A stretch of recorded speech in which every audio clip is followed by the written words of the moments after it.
Olá, seja muito bem-vindo, seja muito bem-vinda a mais um encontro aqui diretamente do Centro Espírita Apóstolos do Bem de Indaiatuba, estado de São Paulo.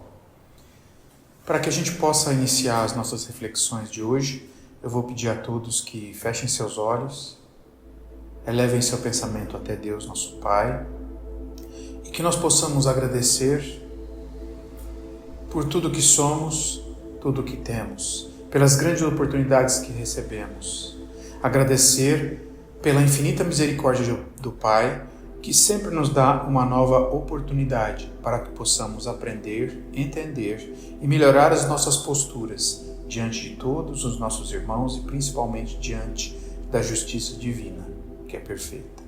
Por isso, Senhor, diante de tudo isso, nós te dizemos muito obrigado. Muito obrigado, Senhor, e que assim seja. Para o encontro de hoje, eu selecionei um capítulo desse livro aqui, Alerta. Esse livro foi psicografado pelo Divaldo Pereira Franco e foi ditado pelo espírito de Joana de Ângeles. Lá, na sua página 65, nós temos o capítulo 18, que tem o título O Hábito da Solidariedade. Nós vamos discorrer aqui. O capítulo não é grande, tá? São 2 páginas. Isso, 2 páginas. Nós vamos ler com calma, vamos analisar as lições e as reflexões de Joana de Ângeles sobre o hábito da solidariedade e depois a gente vai complementar com uma leitura do Evangelho segundo o Espiritismo. Sigamos então com Joana de Ângeles. Por mais que te encontres cansado, não te eximas de ser solidário com alguém. Talvez o problema do outro, aquele que te procura, seja menor que o seu. Para aquele, ele ou ela, no entanto, porque se afigura muito grave, assim se faz. As tuas experiências de fé dão-te real dimensão de inúmeras ocorrências, e por isso podes ajudar com menos desgaste de forças e emoções. Vejam, nesse início, Joana de Ângeles nos mostra que quando somos procurados por alguém pedindo ajuda, às vezes o problema dessa pessoa que pede ajuda é maior que o nosso, e às vezes ele é menor. E como que a gente faz para entender se é maior ou menor? A gente olha para nós mesmos. Nós já passamos por aquela dificuldade? Talvez sim, mas provavelmente nós passamos por essa dificuldade, mas não nos lembramos. Vamos levar em consideração o que está nas obras básicas de Allan Kardec, que dizem o seguinte, os espíritos superiores para nós: quando da preparação do espírito para a reencarnação, há todo um processo de esquecimento. Então, quando um problema de alguém se coloca à nossa frente, nós não nos lembramos que já resolvemos aquele problema, mas nós temos gravado em nosso perispírito, na nossa memória espiritual, que nós já resolvemos aquilo. Então, a hora que nós olhamos o problema, nos parece fácil de resolver. Joana de Ângeles dá essa dica de como as coisas acontecem nessa última frase. As tuas experiências de fé dão-te real dimensão de inúmeras ocorrências, ou seja, nossas experiências anteriores a essa encarnação estão gravadas e a gente tem, inconscientemente, a gente tem a noção de que nós já passamos por aquele problema. Então, quando nós olhamos, parece fácil de resolver. É isso que Joana de Ângeles está querendo dizer nesse trecho. Continua. Quem percorre um trecho da estrada tem condições de apresentar notícias daquele caminho. Experiência é rota que cada qual deverá vencer, mesmo que a grande esforço. A solidariedade, por isso mesmo, é pão de empréstimo de que sempre o doador necessitará. Olha só que legal esse exemplo da Joana de Ângeles. Imagine que nós estamos fazendo uma viagem por uma estrada que nós nunca passamos. Vamos supor que a nossa viagem é de 100 km. Nós já percorremos 50 km. Então, os próximos 50 km para nós são novidade, são desconhecido. Mas os 50 quilômetros que nós já percorremos são conhecidos. Então, o que a gente já percorreu da estrada, para nós são experiências. Para quem está vindo do outro sentido da viagem, não sabe o que vai encontrar pela frente. Então nós podemos dar o seguinte aviso: olha, meu amigo, cuidado, daqui a 2 quilômetros tem uma árvore caída, você vai precisar desviar da estrada para poder continuar a sua viagem. Ou seja, eu já passei por aquela experiência. Quem está vindo do lado contrário não sabe do que pode encontrar. E eu posso sim ser solidário e avisar. O inverso também também é verdadeiro. Porque quando eu encontro alguém pela estrada, esse alguém pode me contar o caminho que ele percorreu, as experiências que já viveu, e pode me alertar: olha, cuidado, tal lugar tem um buraco, a ponte caiu, e assim por diante. Fazendo essa comparação com as nossas experiências, é bem assim na vida espiritual. Nós já passamos pela experiência, ou seja, pelo trecho da estrada já percorrido, e podemos alertar outras pessoas que ainda não passaram por aquelas experiências como poder evitar, se proteger e mesmo até vencer obstáculos que ainda são desconhecidos para aquela outra pessoa. De novo, o inverso também é verdadeiro. A outra pessoa também pode ser solidária conosco e nos avisar, nos orientar, nos guiar para que a gente tenha uma viagem, ou seja, uma caminhada de evolução do espírito menos dolorosa. É essa comparação que Joana de Ângeles nos faz. Por isso que ela fala que a solidariedade é pão de empréstimo, de que sempre o doador necessitará. Ou seja, aquele espírito que ainda não passou por aquela experiência vai sempre precisar de solidariedade. Com um detalhe. Lembra que eu contei que eu já passei por esse trecho da estrada, então eu posso falar dele, mas eu não passei pelo próximo. Então nós sempre teremos experiências por passar enquanto ainda não formos espíritos perfeitos. Ou seja, até o dia que nos tornarmos espíritos perfeitos, vamos precisar da solidariedade dos nossos irmãos e vice-versa. Ninguém pode prescindir da solidariedade, por mais que se pretenda isolar-se do convívio com seu próximo. A vida de todas as criaturas, na vida de todas as criaturas, um momento surge em que a solidariedade faz-se imperiosa como socorro salvador.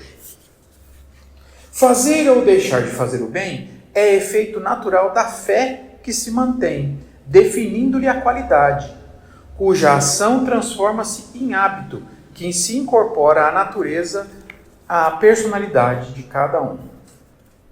Olha que interessante, nesse trecho, Joana de Ângeles vem nos falar que, como eu afirmei agora há pouco, somos todos necessitados de solidariedade. Enquanto estamos na caminhada espiritual, um momento vai existir que a gente vai precisar da solidariedade. E Joana de Ângeles vai além. Ela nos diz que, depois de exercer a sua solidariedade, a ação vai se transformar em hábito. O hábito de fazer o bem. E aí, eu peço licença a vocês para falar sobre uma coisa que a gente conhece bem na casa espírita. Quando a gente precisa, na casa espírita, todos os trabalhadores são voluntários. Pelo menos aqui na nossa casa, em Indaiatuba, no Apóstolos do Bem, todos nós trabalhadores da casa somos voluntários. Ou seja, nós estamos dedicando nosso tempo, nossa saúde, ao bem do próximo, ao bem da comunidade, para auxiliar nos serviços que a casa fornece para todos os frequentadores. Mas, voltando, quando a casa precisa de alguém para exercer determinada atividade em qualquer que seja dos serviços que ela oferece aos frequentadores, e precisa-se de um voluntário, geralmente aquela pessoa responsável pela atividade vai pensar em um voluntário que já exerce várias atividades na casa. Por que isso? Por que eu vou procurar alguém que já está ocupado para verificar se ele pode ajudar e não outra pessoa? Eu pedi licença para contar para vocês que é o seguinte: o exercício do voluntariado, ou seja, o exercício da solidariedade, é um compromisso que nós assumimos conosco e com a entidade, no caso nosso, a casa espírita, ou com os trabalhadores dessa entidade. a gente assume compromisso. Então, eu já vi e já convivi com muitos companheiros de doutrina que pensam da seguinte forma: eu sou voluntário lá naquela casa e hoje eu estou um pouco cansado, não estou a fim de ir. Eu sou voluntário, não tenho a obrigação de ir lá ajudar. Bom, por que eu estou fazendo esse comentário? A partir do momento que nós nos comprometemos voluntariamente, nos oferecemos, voluntariar-se é oferecer-se. A partir do momento que nós nos oferecemos, nós assumimos um compromisso, aquelas pessoas daquela atividade contam com a nossa presença. Claro, exceções acontecem. Correu um imprevisto, choveu, acabou a energia, um monte de outras coisas podem acontecer, mas são imprevistos. Agora eu não vou hoje porque eu estou cansado, vou ficar vendo TV. Sou só voluntário, não vou fazer falta. Faz falta, sim. Faz falta e muita falta. E você não tem ideia, mas a maior falta é para com você mesmo. A gente tem uma companheira aqui na casa, que é a Isildinha, que ela é responsável, uma das responsáveis, tá? Pela parte assistencial aqui da casa, que é o Lar de Velhos. O nome é esse mesmo, Lar de Velhos Emmanuel. Eu sei que o nome não está muito adequado com a atualidade, mas assim é o nome da casa, que foi fundada há 60 anos atrás. E lá a gente tem, morando lá, mais de 80 idosos, e também temos uma creche que tem atendido a mais de 20 idosos diariamente. E a Isildinha costuma dizer o seguinte: quando você acha que você está ajudando a casa, ou ajudando a obra assistencial, ou ajudando a atividade como voluntário, você se engana. O maior ajudado não são as pessoas com as quais você colabora, o serviço com as quais você colabora. Quando você pratica o bem, o maior ajudado é você mesmo.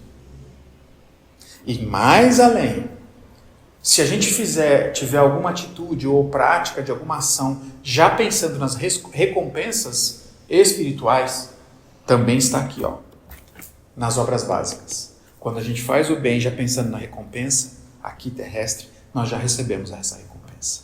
Por isso que Jesus disse: fazer o bem pelo bem. E acreditem, o que Joana de Ângeles diz aqui, torna-se hábito. Você assume um compromisso e você começa a atuar e você começa a se sentir bem. Acreditem em mim, a sensação é muito boa. Então, se você que está aqui agora, me ouvindo, olhando nos meus olhos, se você tiver a oportunidade de ser solidário, ser voluntário em alguma obra especial, qualquer que seja ela, ligada a uma doutrina, uma religião, ou não ligada à doutrina e nem religião, abrace a causa. Fazer o bem ajuda a todos, inclusive a você mesmo. Continuando, Joana de Ângeles nos diz o seguinte: quem não se acostuma a doar, nunca dispõe de oportunidades para auxiliar, encontrando motivos injustificáveis para recusar-se. Aquele que se acostuma ao trabalho solidário sempre dispõe de tempo e recursos para fazê-lo. Os desocupados e indiferentes estão sempre muito cheios de horas vazias para tentar preencher algum espaço. Por isso, não dispõem de tempo para nada. Eles vivem extenuados pela inutilidade e pelo pessimismo. Olha, o que eu acabei de comentar, Joana de Ângeles vem reforçar, mas com palavras muito mais duras, muito mais incisivas, muito mais objetivas, dizendo que quem se acostuma ao trabalho solidário sempre tem tempo e recursos para ser solidário, para atuar e ajudar a quem precisa. Os desocupados ou indiferentes a essa atuação estão sempre muito cheios de horas vazias, mas não dispõem de tempo para nada. Eles estão cansados pela inutilidade, pelo pessimismo. Ela foi dura aqui. Continua Joana de Ângeles. Apuras a tua percepção e verificarás verificarás que os lamentos demasiados nem sempre decorrem da enfermidade ou do problema que se tem, mas da necessidade de chamar a atenção, requerendo apoio e amizade. Sabe, lendo esse trecho aqui, que os lamentos, quando a gente reclama demais, eles nem sempre são por causa de problemas de saúde ou de algum problema que a gente tem, mas mais da nossa necessidade de chamar a atenção ou pedir apoio e amizade a alguém. Lendo esse trecho aqui, eu me lembro da minha avó, que já não está mais conosco. Ela dizia assim: aquele trabalhador que está acostumado a trabalhar, quando descansa, carrega pedra. É uma frase de uma pessoa de muito antiga, né? Mas que nos diz o seguinte: aqueles que estão acostumados ao trabalho voluntário, mesmo quando estão em descanso, não se eximem ou não se recusam a ajudar, qualquer que seja a ajuda. São palavras sábias. Há muita carência no mundo, diz Joana de Ângeles, sendo, entretanto, a mais grave e urgente a carência de afeto, a carência de interesse humano. A questão assume tão grave proporção que, não raro, quando alguém se preocupa com outra pessoa e lhe dá assistência, os sentimentos de um ou de ambos perturbam-se, dando origem aos desvios da fraternidade, tombando-se em delíquios morais, que mais agravam as circunstâncias e a dificuldade. Ou seja, Joana de Ângeles está chamando nossa atenção aqui. Muito cuidado para que você, ao ajudar, não absorva o problema do ajudado. Recordemos Jesus, que nos traz os ensinamentos que falam do amor fraterno vindo de Deus. Lembramos do conteúdo das obras básicas do Espiritismo, quando Kardec nos sinaliza que todos aqui encarnados no planeta Terra, um planeta de provas e expiações, somos devedores, somos necessitados. Ou seja, ninguém aqui está a passeio. Então, se eu hoje estou a ajudar alguém, é porque eu tenho condições físicas, financeiras e morais de fazê-lo. Mas eu também preciso de ajuda, seja ela física, seja ela moral, seja ela financeira. Então, quando nós ajudarmos alguém, cuidado para não nos envolvermos, porque isso pode fazer tanto mal a quem ajuda quanto a quem é ajudado. Façamos o bem apenas pelo bem. Apenas pelo bem. Para terminar, Joana de Ângeles nos diz: mantenha o hábito da solidariedade sem exigência ou solicitação alguma. Ajuda, portanto, sem vinculação servil, a fim de permaneceres livre no amor e na ação solidária, crescendo para Deus ao lado do teu próximo necessitado. Necessitados que somos quase todos da divina solidariedade. Por último, Joana de Ângeles faz um chamamento aqui para que nós mantenhamos a fé, a perseverança e não deixemos, em hipótese nenhuma, de ajudar aqueles que necessitam. Porque, continua Joana de Ângeles, necessitados somos quase todos nós. Diria eu, todos nós aqui encarnados na crosta terrestre, ou mesmo desencarnados que convivemos aqui no ambiente, no entorno do planeta Terra. Somos todos nós necessitados. Mas, acima de tudo, somos necessitados da solidariedade do nosso Pai, que não esquece nenhum de seus filhos e nos abraça e nos acolhe com todo o seu amor infinito. Para que a gente possa encerrar as nossas reflexões de hoje, eu vou ler um trecho do capítulo 13º desse livro aqui, Evangelho segundo o Espiritismo. E o capítulo 13º diz que a vossa mão esquerda não saiba o que dá a vossa mão direita. E lá nas instruções dos Espíritos, que tem o título de A Caridade Material e a Caridade Moral, no item 10, dizem assim os Espíritos Superiores: a caridade, meus amigos, se faz de muitas maneiras. Podeis fazer a caridade em pensamentos, em palavras ou em ações. Em pensamentos, orando pelos pobres abandonados que morrem sem ter podido mesmo ver a luz. Uma prece do coração os alivia. Em palavras, dirigindo aos vossos companheiros de todos os dias alguns bons conselhos. Dizei àqueles irritados pelo desespero, pelas privações e que blasfemam do nome do Altíssimo. Eu era como vós, eu sofria, eu era infeliz, mas acreditei no Espiritismo e vede, sou feliz agora. Aos velhos que vos dirão, é inútil, estou no fim do meu caminho, morrerei como vivi. Dizei a estes, Deus tem para nós todos uma justiça igual. Lembrai-vos dos trabalhadores da última hora. As crianças, que já viciadas por suas companhias, vão vagar pelos caminhos prestes a sucumbirem sob as más tentações, dizei-lhes. Deus vos vê, meus caros pequenos. E não temais neles repetir frequentemente essas doces palavras. Elas acabarão por germinar na sua jovem inteligência. E em lugar de pequenos vagabundos, terei feito pessoas de bem. Está ainda aí uma caridade. Vejam, aqui o Espírito Superior nos diz que a caridade pode ser feita de várias formas. Em pensamento, em palavras e em atitudes. Como em pensamentos? Através da oração sincera por aqueles nós todos necessitados. Aqueles necessitados de um bem material.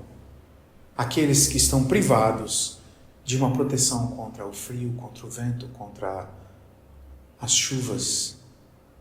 Que Deus possa protegê-los. Mas também aqueles todos que estão hoje com problemas que não são materiais. São problemas de saúde, são problemas como depressão, como tristeza, como desalento. A gente também pode orar por todos esses nossos irmãos e por nós mesmos. Mas mais que isso, nós podemos, além da caridade em pensamento, nós podemos praticar a caridade por palavras. Quem não gosta de ser bem tratado? Quem não gosta de ser tratado com respeito? Quem não gosta de receber palavras de incentivo, de socorro, de acolhimento? Palavras doces quando a gente mais precisa. Lembremos mais uma vez o Mestre Jesus. Fazei ao próximo o que você gostaria que fosse feito a você. A gente sabe que quem ajuda alguém geralmente esquece o favor que foi feito. Mas aquele que é ajudado, este nunca vai esquecer. E também lembramos Jesus, que também nos diz que quando a gente ajuda a alguém, estamos acolhendo uma ovelha de seu rebanho. É como se fizéssemos essa ajuda, essa solidariedade ao próprio Mestre. E também o Espírito Superior aqui fala da caridade por atitude. Mas antes disso ele fala que a gente pode dizer para aqueles que estão em desespero, que a gente era como eles, era infeliz e sofria. A gente pode dizer aos mais velhos que estão próximos do desencarne, para lembrarem-se dos trabalhadores de última hora, ou seja, mesmo que eu estiver próximo do fim dessa existência, eu ainda tenho um dia para fazer uma coisa boa, para ajudar alguém, para ser solidário, para poder praticar o amor sincero ao próximo, mesmo que seja meu último dia nesta encarnação. Por isso, lembramos aqui da parábola dos trabalhadores da última hora. E também as crianças, quando as vemos, dizer, olha, Deus está vendo vocês. É hora de começar a fazer a coisa certa e continuar fazendo a coisa certa durante toda a existência. Continua aqui o Espírito Superior. Vários dentre vós dizem também, ora essa, somos tão numerosos na terra que Deus não pode nos ver a todos. Escutai bem isto, meus amigos. Quando estáis no cume de uma montanha, vosso olhar não alcança bilhões de grãos de areia que cobrem essa montanha? Pois bem, Deus vos vê da mesma forma. Do alto, ele enxerga todos.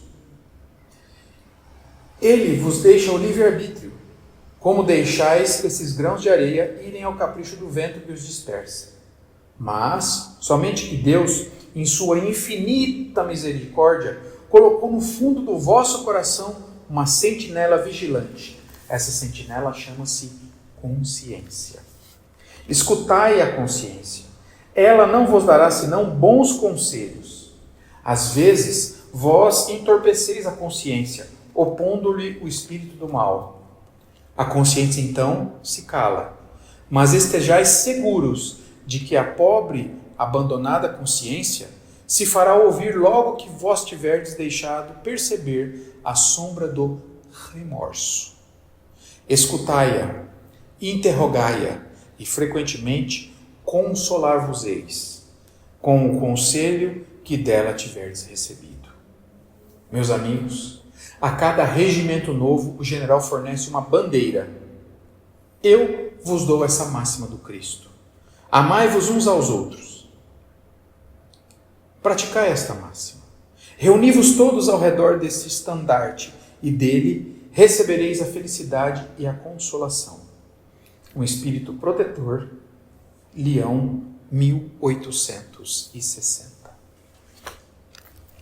Então, queridos irmãos e irmãs, para que a gente possa finalizar as nossas reflexões, o espírito protetor aqui nos fala finalmente da nossa consciência. Nós conhecemos a nós mesmos, nós sabemos os nossos defeitos, nós sabemos as nossas qualidades, nós sabemos onde precisamos melhorar, nós sabemos onde estamos errando. Então é só a gente dar ouvidos à nossa consciência. Ela nos vai dar bons conselhos, ela vai nos orientar a seguir o caminho que deve ser seguido. Mas quando a gente se afastar da consciência, quando a gente aceitar as companhias daqueles nossos irmãos que, como nós, estão ainda endurecidos e reticentes para trilhar o caminho do bem, a consciência vai ficar ali, aguardando aquele instante em que o remorso tomar conta do nosso coração. É nesse instante que ela vai voltar e vai nos ajudar para que a gente possa seguir na caminhada da evolução espiritual e um dia chegarmos como Jesus chegou e seremos espíritos felizes, espíritos puros, porque se Jesus é um irmão nosso, filho de Deus, e Deus é justo e a justiça de Deus é perfeita, se Deus deu todas as oportunidades para Jesus ser um espírito perfeito, nós também teremos e um dia seremos espíritos perfeitos. É com essa mensagem que nós terminamos as reflexões de hoje, dizendo: façamos o bem. Há tantos necessitados, de tantas formas, necessitados financeiramente, necessitados de palavras, necessitados de um ouvido para poderem desabafar. Não nos furtemos a todos aqueles nossos irmãos que, como nós, precisamos de ajuda. Que a paz de Deus esteja conosco agora e sempre. Passemos então uma prece de encerramento. Pai nosso que estais nos céus, santificado seja o vosso nome, Senhor. Venha a nós o vosso reino, seja feita a vossa vontade na terra, como em qualquer parte do universo. O pão do corpo e do Espírito nos dá hoje e sempre. Perdoa as nossas dívidas. Ah, Senhor, elas são tantas. Mas perdoa, Pai, na exata medida que, sinceramente, de coração, perdoarmos a todos os nossos devedores. Não nos deixeis cair em tentações, mas livra-nos da prática do mal, hoje e sempre. Que assim seja. Graças a Deus.